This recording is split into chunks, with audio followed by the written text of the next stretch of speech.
घर घर महादेव, हर हर महादेव, घर घर महादेव। श्री शिवाय नमस्तुभ्यं, हर हर महादेव, हर हर महादेव, घर घर महादेव, हर हर महादेव, घर घर महादेव।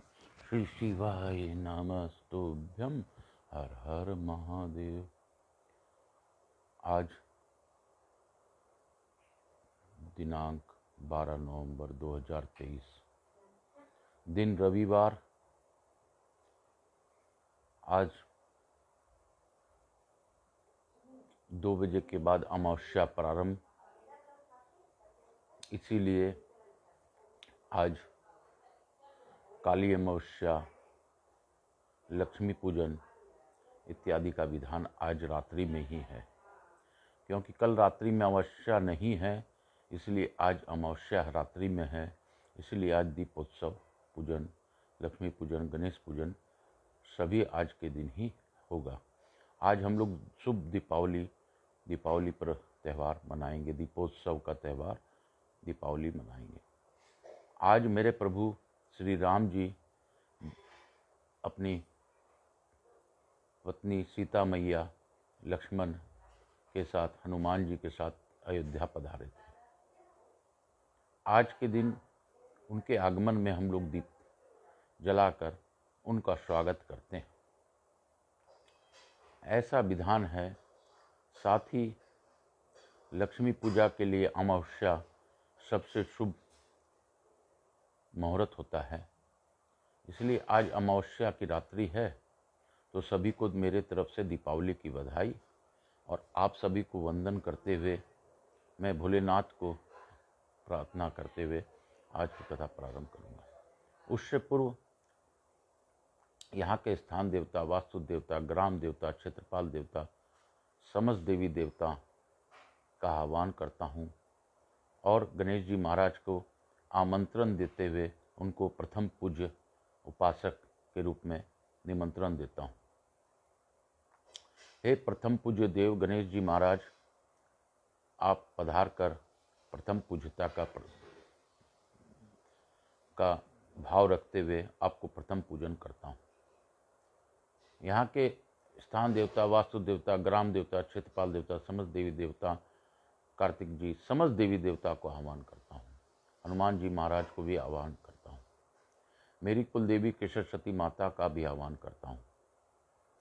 मैं आकाश कुमार राजगढ़िया, बंसल गोत्रोत्पन्नो हम, उमा शंकर नारायणी देवी राजगढ़िया का पुत्र,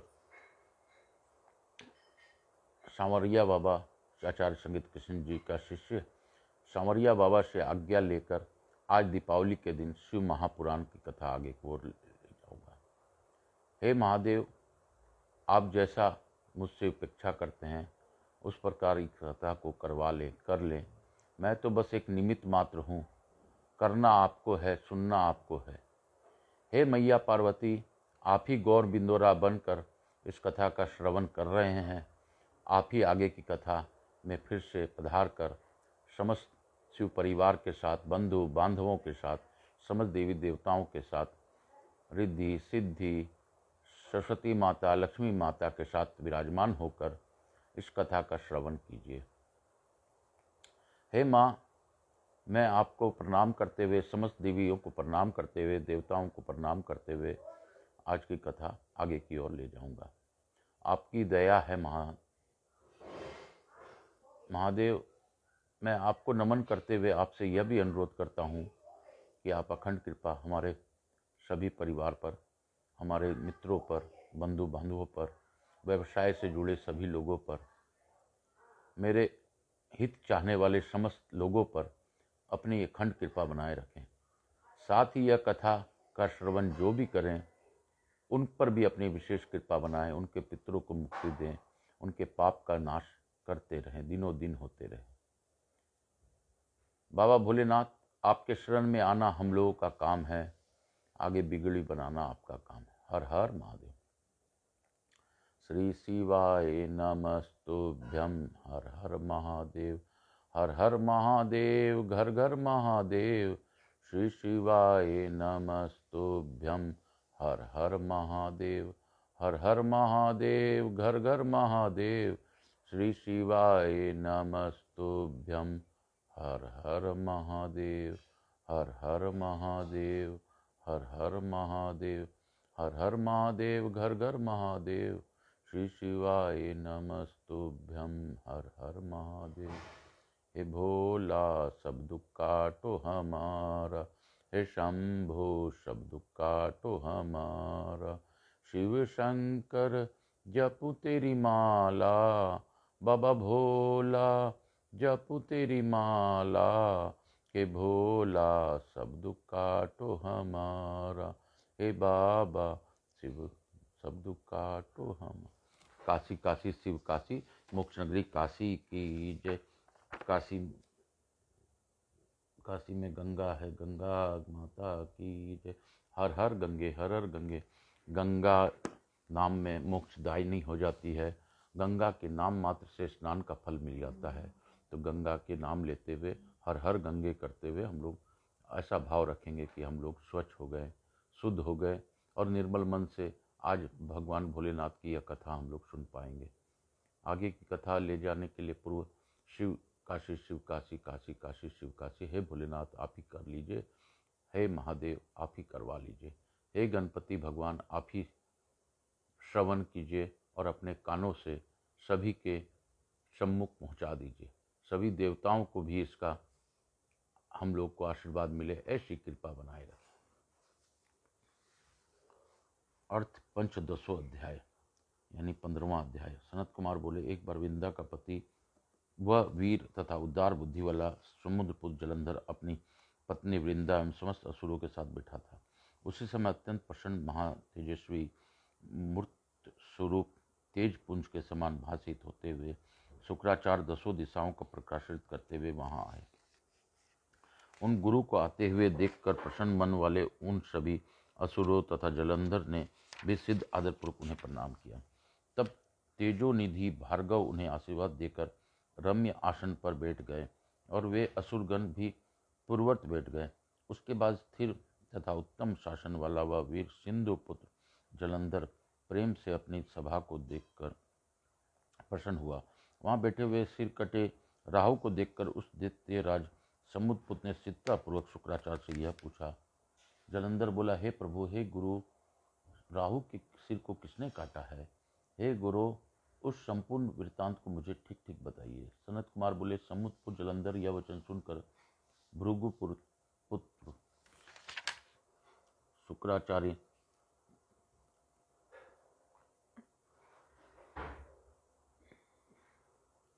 शिव जी के चरण कमलों का स्मरण करके यथार्थ रूप से कहने लगे। शुक्र बोले, हे जलंधर, हे महावीर, हे असुरों के सहायक, तुम सुनो, मैं सारा वृत्तांत तुमसे यथार्थ रूप से कह रहा हूँ। पूर्व समय में विरोचन का पुत्र तथा हिरण्यकशिपु का परपौत्र वीर बलवान और धर्मात्मा बलि नामक दैत्य हुआ था। उसने पराजित हुए इंद्र सहित सभी देवताओं जो स्वार्थ साधन में अत्यंत निपुण थे, विष्णु के शरण में गए। स्वार्थ साधन में अत्यंत, और उन्होंने अपना संपूर्ण वृत्तांत उनसे कहा। हे तात, तब छल क्रम में निपुण उन देवताओं ने उन विष्णु की आज्ञा से अपनी कार्य को सिद्धि हेतु असुरों के साथ संधि कर ली। उसके बाद विष्णु के सहायक उन सभी देवताओं ने अमृत के लिए असुरों के साथ आधारपूर्वक समुद्र मंथन किया। तत्पश्चात दैत्य शत्रु देवताओं ने समुद्र मंथन से उत्पन्न हुए रत्न स्वयं हरण कर लिए और यत्नपूर्वक छल से अमृत ग्रहण कर लिया तथा उसका पान भी कर लिया। तदंतर अमृत पान से बलशाली हुए इंद्र सहित उन देवताओं ने विष्णु की सहायता से असुरों को पराजित कर दिया। इंद्र के सर्वदा पक्षपाती उन विष्णु ने देवताओं की सभा में अमृत पीते हुए राहु का शिरच्छेदन कर दिया। सनत कुमार बोले, इस प्रकार शुक्राचार्य ने अमृत के लिए देवताओं द्वारा कराए गए समुद्र मंथन, राहु के शिरच्छेदन, रत्नों के उपहरण, दैत्यों के पराभव एवं देवों द्वारा किए गए अमृतपान, इन सब का विस्तार पूर्वक वर्णन किया। तब अपने पिता समुद्र का मंथन सुनकर क्रोध के कारण रक्त नेत्रों वाला वह महावीर तथा महाप्रतापी समुद्रपुत्र जलंधर कुपित हो उठा। उसके बाद उसने शीघ्र ही घस्मर नामक अपने उत्तम दूत को बुलाकर उसमें सारा वृत्तांत कहा। जिससे आत्मवान गुरु शुक्राचार्य ने बताया था। तत्पश्चात बहुत प्रकार से सम्मानित करके तथा अभय देकर अपने उस कुशल दूत को उसने प्रेम पूर्वक इंद्र के समीप भेजा। उस समुद्र जलंधर व बुद्धिमान दूत घस्मर बड़ी सिद्धता से सभी देवगणों से युक्त स्वर्लोक को गया। वहां जाकर वह दूत सिद्ध ही सुधर्मा सभा में पहुंचा। बड़े अहंकार के साथ देवराज इंद्र से यह वचन कहने लगा। घस्मर बोला, समुद्रपुर जलंधर सभी दैत्यों का अधिपति महाप्रतापी एवं महावीर है तथा शुक्राचार्य उसके सहायक हैं। मैं उस वीर का घस्मर नामक दूत हूँ और वस्तुतः घस्मर भक्षक नहीं हूँ। उसी वीर के द्वारा भेजे जाने पर मैं अपने पास आया हूँ, आपके पास आया हूँ। सर्वत अप्रतिहित आज्ञा वाले महान विद्वान तथा संपूर्ण देवताओं को जीतने वाले उस जलंधर जो कहा है उसे आप सुनिए। जलंधर बोला, हे देवाधाम, तुमने किस कारण से पर्वत के द्वारा मेरे पिता समुद्र का मंथन किया और मेरे पिता के सारे रत्नों का अपहरण किया? तुमने यह उचित नहीं किया। उन रत्नों को सभी सिद्ध लौटा दो और विचार करके देवताओं सहित मेरे शरण में आ जाओ, अन्यथा हे सुराधम, तुम्हारे समक्ष बहुत बड़ा भय उपस्थित होगा तथा तुम्हारा राज्य नष्ट भ्रष्ट हो जाएगा। मैं यह सत्य कह रहा हूँ। सनत कुमार बोले, दूत को यह बात सुनकर देवराज इंद्र विस्मित हो गए और वे भय तथा रोष से युक्त हो उसे पूर्वावृत्तांत को याद करते हुए कहने लगे। हे दूत, मेरे भय से भागे हुए पर्वतों को तथा अन्य मेरे दानव शत्रुओं को पूर्व काल में उस समुद्र ने शरण दी थी, इसलिए मैंने उसके सारे रत्नों का अपहरण कर लिया है। मेरा द्रोही सुख से नहीं रह सकता है, मैं यह सत्य कह रहा हूँ। पहले भी इस सागर के शंख नामक मूर्ख पुत्र ने मुझसे विरोध किया था, इसलिए साधुओं ने उसे अपने साथ नहीं रखा। वह साधुओं का हिंसक और बड़ा पापी था। वह समुद्र में छिपा रहता था, अतः मेरे छोटे भाई विष्णु ने उसका संहार कर दिया। अतः हे दूत, तुम शीघ्र जाओ और उस समुद्र पुत्र से सागर मंथन का समस्त कारण ठीक ठीक कह दो। सनत कुमार बोले, इस प्रकार इंद्र के द्वारा विसर्जित किए गया वह महाबुद्धिमान दूत सिद्ध ही वहां पहुंचा जहां वीर जलंधर था। उसे बुद्धिमान दूत ने इंद्र द्वारा कही गई सभी बातों को दैत्याज जलंधर को कह दिया। इंद्र के वचन को सुनकर दैत्य के ओष्ठ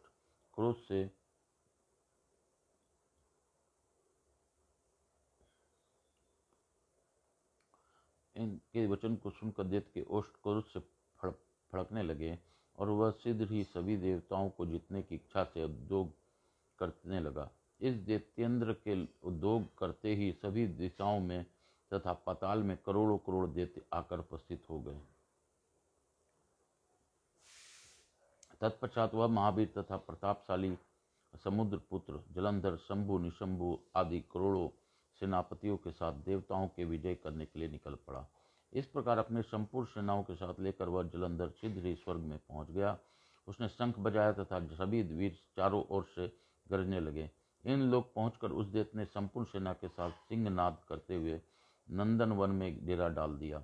नगर को चारों ओर से घेर कर स्थित उसके बड़ी सेना को देखकर देवता कवच धारण कर युद्ध के लिए अमरावतीपुरी से निकल पड़े। उसके बाद देवों और देवतियों को सेनाओं के बीच मुसल परिधि बाण गदा परशु एवं शक्तियों से युद्ध होने लगा।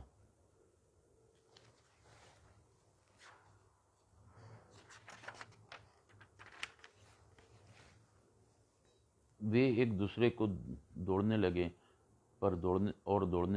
और एक दूसरे पर प्रहार करने लगे। थोड़ी देर में दोनों सेनाओं रुधिर से लथपथ हो गए और हाथी, घोड़े, रथ तथा पैदल सेनाओं के गिरने तथा गिराने के सारी रणनीति संध्याकालीन बादलों के समान प्रतीत होने लगी। शुक्राचार्य अमृत संजीवनी विद्या के द्वारा अभिमंत्रित जल बिंदुओं से युद्ध में मरे हुए दैत्यों को जिलाने लगे। अंगिरा बृहस्पति भी द्रोण पर्वत से बारंबार दिव्य औषधियों को लाकर उनके द्वारा युद्ध में देवताओं को जिलाने लगे। जब जलंधर ने देवताओं को पुनर्जीवित होते देखकर क्रोध में भरकर शुक्राचार्य से यह वचन कहा। जलंधर बोला, हे गुरु, मेरे द्वारा युद्ध में मारे गए देवता कैसे जीवित होते जा रहे हैं? मैंने तो सुन रखा है कि संजीवनी विद्या आपके अतिरिक्त और किसी के पास है ही नहीं। सनत कुमार बोले, सिंधु पुत्र की यह बात सुनकर गुरु शुक्राचार्य ने प्रसन्नचित होकर जलंधर से कहा। शुक्र बोले, हे तात, यह अंगिरा बृहस्पति द्रोण पर्वत से औषधियों को लाकर देवताओं को जीवित कर रहे हैं। मेरी बात सत्य मानो।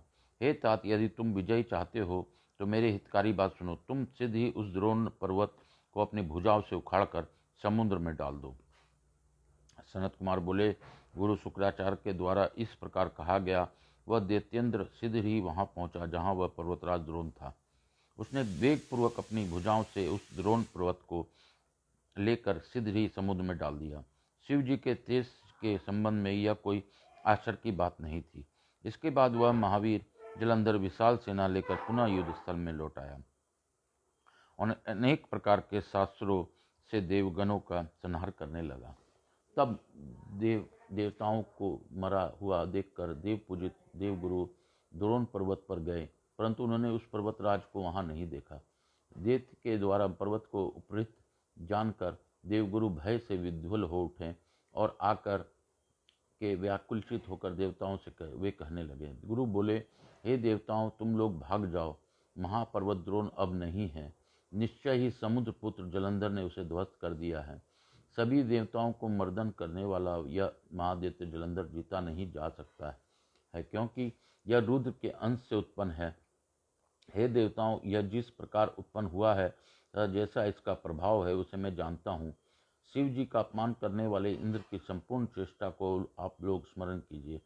सनत कुमार बोले, देवताओं के आचार्य बृहस्पति के द्वारा कहे गए इस वचन को सुनकर भय से व्याकुल हुए उन देवगणों ने विजय की आशा त्याग दी और उस दैत्यराज के द्वारा चारों ओर से मारे जाते हुए इंद्र सहित सभी देवता धैर्य त्याग कर दसों दिशाओं में भाग गए।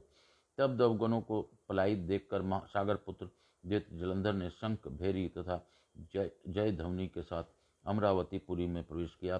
तब उस दैत्य के नगरी में प्रविष्ट होने पर इंद्र आदि देवता उस दैत्य से पीड़ित होकर सुमेरी पर्वत में की गुफा में छिप गए। हे मुने, तब वह असुर इंद्रादिकों के सभी अधिकारों पर श्रेष्ठ शंभु आदि दैत्यों को भली भांति पृथक पृथक नियुक्त कर स्वयं देवताओं को खोजते हुए मेरू पर्वत की गुफा में जा पहुंचा। इस प्रकार शिव श्री महापुराण के अंतर्गत रुद्र संहिता पंचम युद्ध खंड में जलंधर वधोपाख्या में देव जलंधर युद्ध वर्णन नामक 15वां अध्याय पूर्ण हुआ। बोलो शंकर भगवान की जय। बोलो काशी काशी शिव काशी, काशी काशी शिव काशी। बोलो काशी काशी शिव काशी, काशी काशी शिव काशी, काशी काशी शिव काशी, काशी काशी शिव काशी। मोक्ष नगरी काशी की जय। मोक्ष नगरी काशी की जय। भोला सब दुख काटो हमारा, हे शंभो सब दुख काटो हमारा। अर्थ 16वां अध्याय 16वां अध्याय में हम लोग प्रवेश कर रहे हैं। सनत कुमार बोले, इंद्र सहित सभी देवता उस दैत्य को पुनः आता हुआ देखकर भय से कांप उठे और सिद्ध ही एक साथ भाग गए। प्रजापति को आगे कर वे सब वैकुंठ में गए और फिर प्रजापति सहित सभी देवता प्रणाम कर विष्णु की स्तुति करने लगे।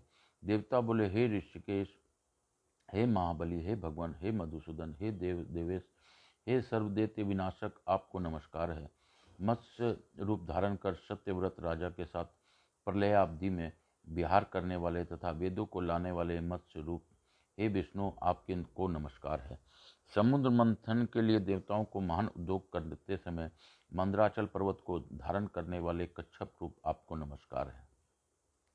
मनुष्यों को आश्रय देने वाले इस वसुंधरा को दाढ़ पर धारण करने वाले यज्ञवाराह स्वरूप हे भगवान, आपको नमस्कार है। विप्र रूप से दैत्य बलि को छलने वाले उपेंद्र नामक वामन रूपधारी हे विष्णु, हे विभो, आपको नमस्कार है। क्षत्रियों को छत्र अनंत करने वाले, माता का हित करने वाले, कुपित होने वाले तथा दुष्ट जनों को विनाश करने वाले और परशुराम के रूप में अवतार धारण करने वाले आपको नमस्कार है। लोक को प्रसन्न करने वाले, मर्यादा पुरुषोत्तम तथा सिद्ध रावण का वध करने वाले और सीतापति राम के रूप में अवतार ग्रहण करने वाले आपको नमस्कार है। गुण ज्ञान वाले, राधा के साथ विहार करने वाले तथा विविध लीला करने वाले कृष्ण रूपधारी आप परमात्मा को नमस्कार है। गुप्त शरीर धारण करने वाले योग के आचार्य तथा वेद विरुद्ध जैन रूप एवं बौद्ध रूप को धारण करने वाले आप लक्ष्मीपति को नमस्कार है। सब सधर्म को स्थापना के लिए मलेच्छों का विनाश करने वाले अनंत शक्ति के संपन्न तथा कलिक रूप धारण करने वाले आपको नमस्कार है। हे प्रभु, देव आहुति के लिए कपिल रूप धारण कर सांख्य योग का उपदेश करने वाले आप महात्मा सांख्याचार्य को नमस्कार है। परम हंस रूप से आत्म मुक्ति परक परम ज्ञान का उपदेश करने वाले ज्ञान रूप विधाता आपको नमस्कार है। समस्त लोगों के हित में के लिए पुराणों का रचना करने वाले तथा वेदों का विभाग करने वाले वेद व्यास रूपधारी आपको नमस्कार है। इस प्रकार मत्स्य आदि रूपों में भक्तों के कार्य के लिए तत्पर रहने वाले तथा सृष्टि पालन एवं प्रलय करने वाले ब्रह्म रूप हे प्रभु आपको नमस्कार है। आपने दासों के दुखों को दूर करने वाले सुगत स्वरूप गरुड़ पर सवारी करने वाले पीताम्बरधारी आप विष्णु को नमस्कार है। सभी क्रियाओं को एकमात्र करता तथा शरणागत रक्षक आपको बार बार नमस्कार है। दैत्यों के द्वारा संतप्त देवताओं के दुख का नाश करने वाले हे ब्रज स्वरूप शेष रूपी सैया पर शयन करने वाले या सूर्य चंद्र नेत्र वाले आपको नमस्कार है।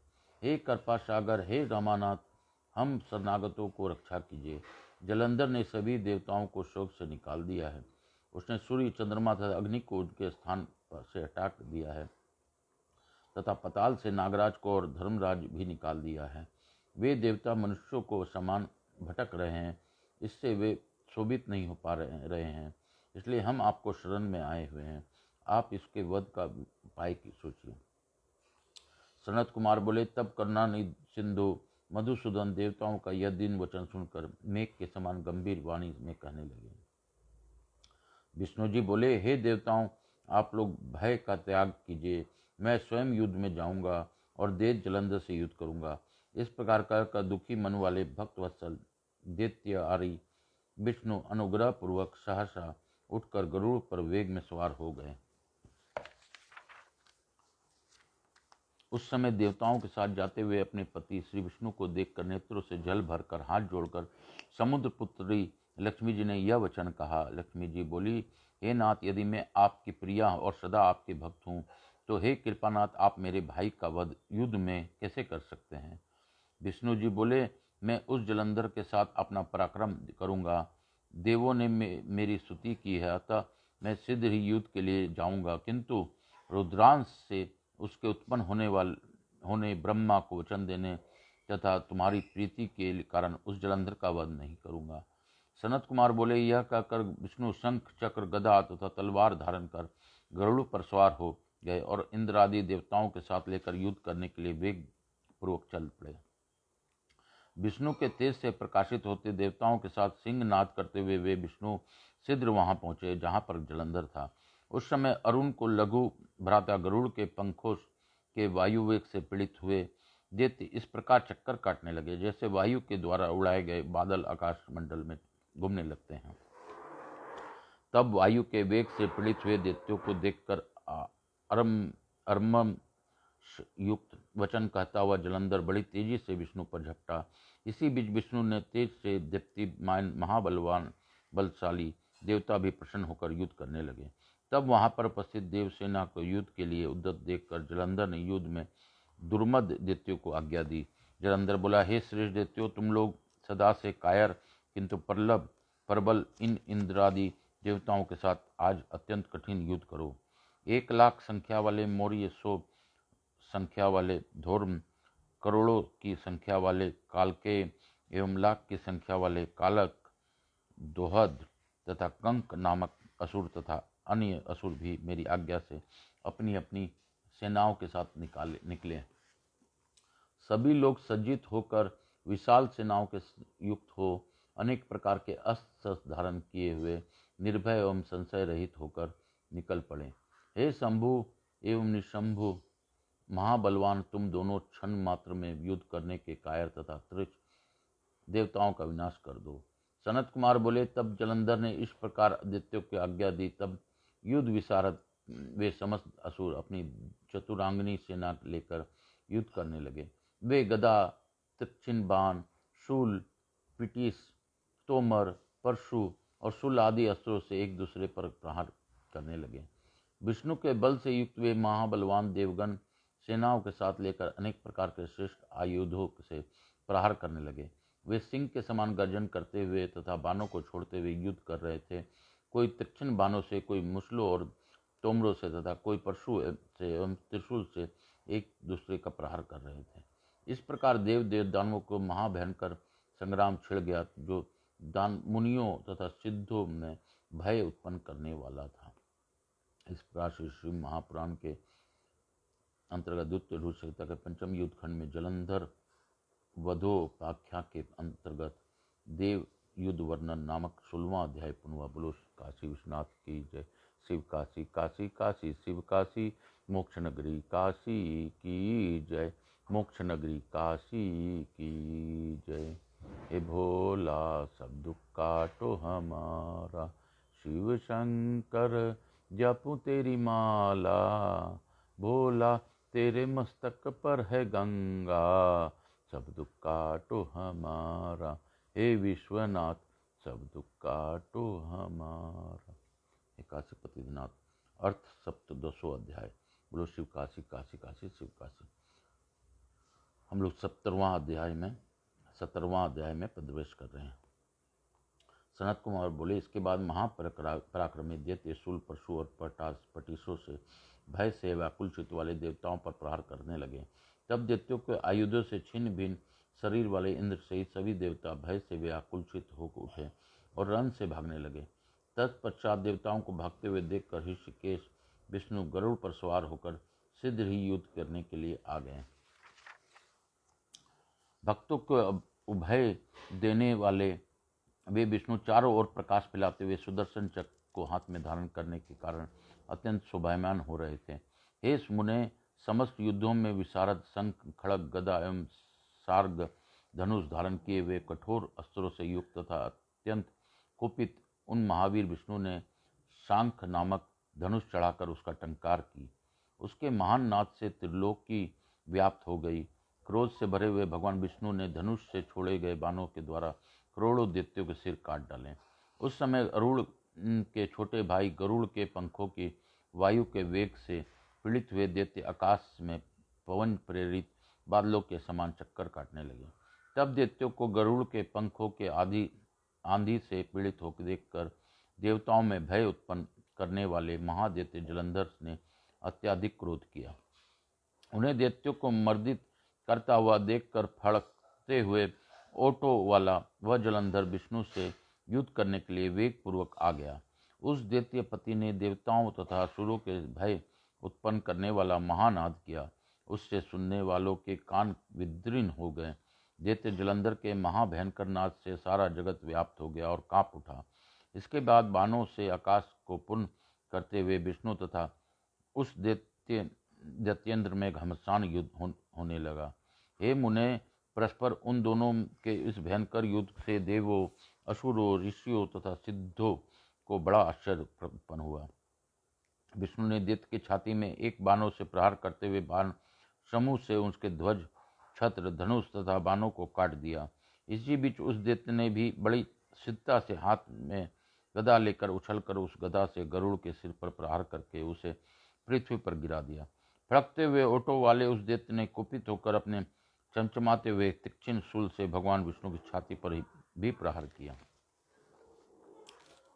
इसके बाद दैत्य नाशक विष्णु ने हंसते हुए अपने खड़ग से उसे गदा काट दी और शांख धनुष की प्रत्यंचा चढ़ाकर तीक्ष्ण बाणों से उसे बेच दिया। इस प्रकार देवताओं के शत्रुओं को वध करने वाले विष्णु क्रोध से भरकर अत्यंत तीक्ष्ण एवं भयंकर बाणों से जलंधर दैत्य पर सिद्धता से प्रहार करने लगे। तब महाबली दैत्य ने उनके बाणों को आया हुआ देखकर अपने बाण से उसे काटकर बड़ी सिद्धता से विष्णु की छाती पर प्रहार किया। महाबाहुवीर विष्णु भी असुर के द्वारा छोड़े गए उस बाण को तिल के समान काटकर गर्जन करने लगे। फिर क्रोध से कांपते हुए विष्णु ने जब दूसरा बाण धनुष पर चढ़ रखा तभी महाबली उस दैत्य ने अपने बाण के उस बाण को काट डाला। तब वासुदेव विष्णु ने क्रोध पूर्वक उस राक्षस के विनाश के लिए पुनः धनुष पर बाण चढ़ाया और सिंह की भांति गर्जना की।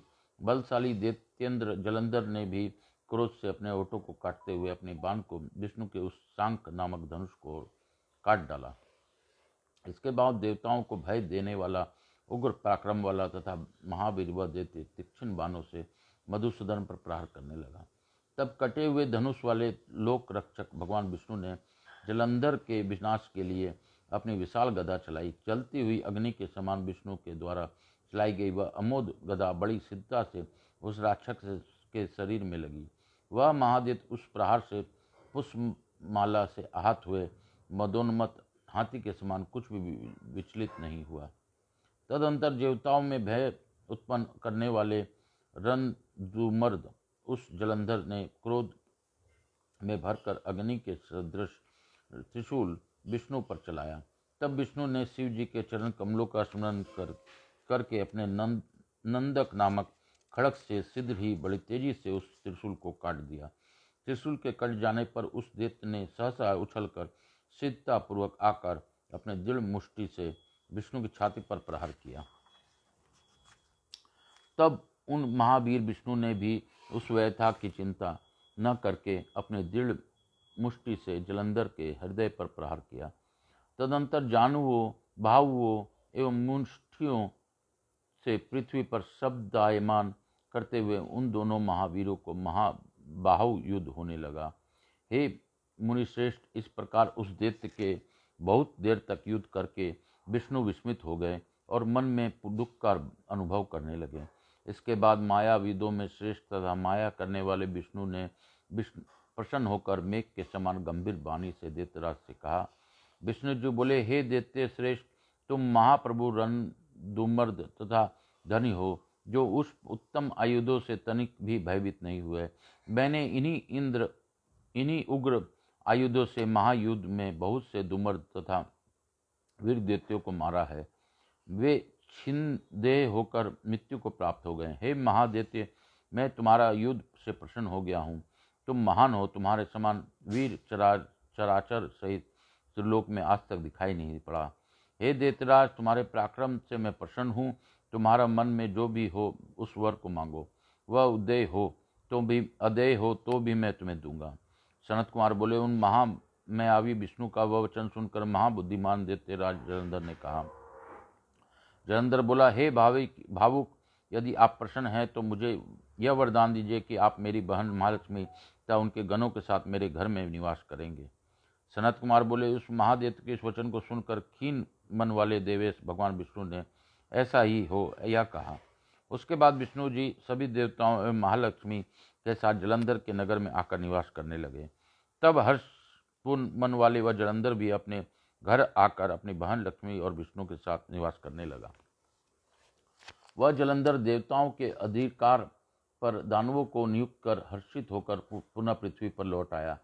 वह सागर पुत्र जलंधर देव, गंधर्व एवं सिद्धों के पास जो रत्न संचित था उसे अपने अधीन करके रहने लगा।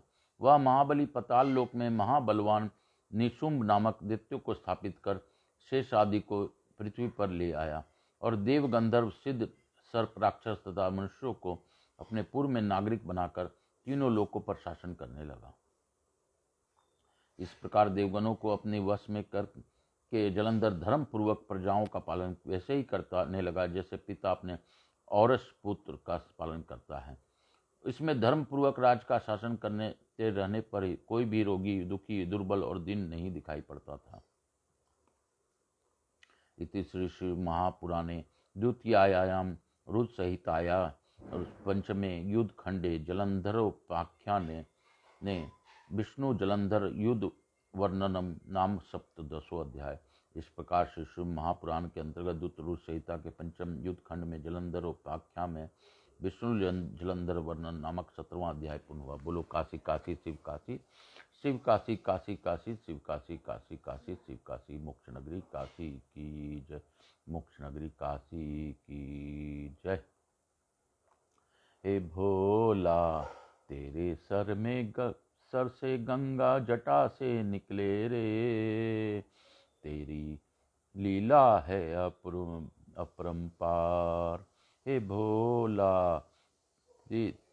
बाबा, तेरे परिवार में है मैया पार्वती, साथ में है गणपति गणेश कार्तिकेय और नंदी। नंदी भृंगी हमेशा रहते बाबा के साथ, नंदी के रहने से बाबा जाते नंदी पर सवार। हे भोला चले आना हमारे घर में, नंदी पे सवार होके नंदी जी ले आना गौरा के साथ, शिव परिवार को हमारे घर में। आज तो दीपावली पूजन की रात्रि है, नंदी जी जरूर लाना प्रभु को हमारे घर में। साथ में गणपति गणेश को लाना, साथ में गौरा और लक्ष्मी जी सरस्वती को भी लाना। आ जाना हमारे घर में, आ जाना नंदी जी हमारे घर में। प्रभु को लेकर आना, शिवलीला में रत महादेव को लाना, शिव परिवार को साथ में लाना। हर हर महादेव, हर हर गंगे, हर हर महादेव, हर हर गंगे, हर हर महादेव, हर हर गंगे, हर हर महादेव, हर हर गंगे, गंगे गंगे हर हर महादेव। हे देवादिदेव मेरे महादेव की जय, मेरे भोलेनाथ की जय, मेरे शिव शंभो की जय।